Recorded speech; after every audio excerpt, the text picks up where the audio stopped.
Are you ready for some good news? An ancient Jewish scholar's midrash, a commentary, stated, "All offerings are annulled with the coming of the Christ, except the offering of thanksgiving."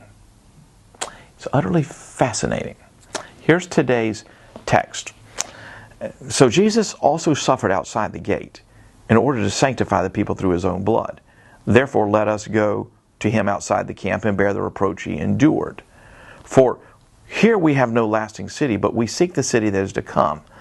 Through him, then, let us continually offer up a sacrifice of praise to God, that is, the fruit of lips that acknowledge his name. Hebrews 13, 12 to 15. As we continue our new radio series, God Moments, we explore today one of the most intriguing shadows in the Old Testament, the mandated ceremonial offerings. According to instructions in Leviticus, there were 5 basic types of offerings. Burnt offering, worshipers offered a costly animal and no one ate it. Grain offerings, worshipers brought grains and unyeasted breads and the priest ate a portion of it. Peace offerings, there were 3 kinds of those: the free will offering, vow offering, and the thanksgiving offering. Sin offerings, worshipers brought a sacrifice as payment for sin.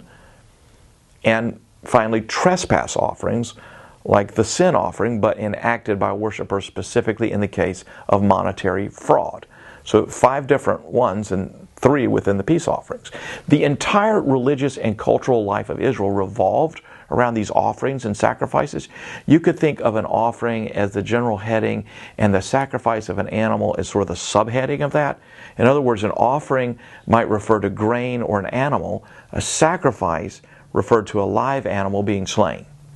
The system of offerings and sacrifices was a gift from God to the people so they could be assured that temporarily they were in right standing with God. Envision a minimum payment on a credit card. If you pay a portion of the debt, the lender will allow you to continue in good standing for another month. But it doesn't mean the debt has been paid. The offerings and the sacrifices were all temporary provisions until the coming of Jesus, who fulfilled them on our behalf. No animal need ever be sacrificed again. There is no need to make a minimum payment on the credit card if the whole amount has already been covered. But according to Jewish midrash and the author of Hebrews, there's one offering that is still acceptable, and only one: the offering of thanksgiving. It's all we can do. He paid it all.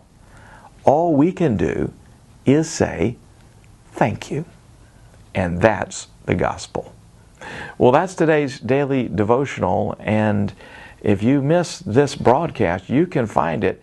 It's an important one, and it's free at sharingthelight.org.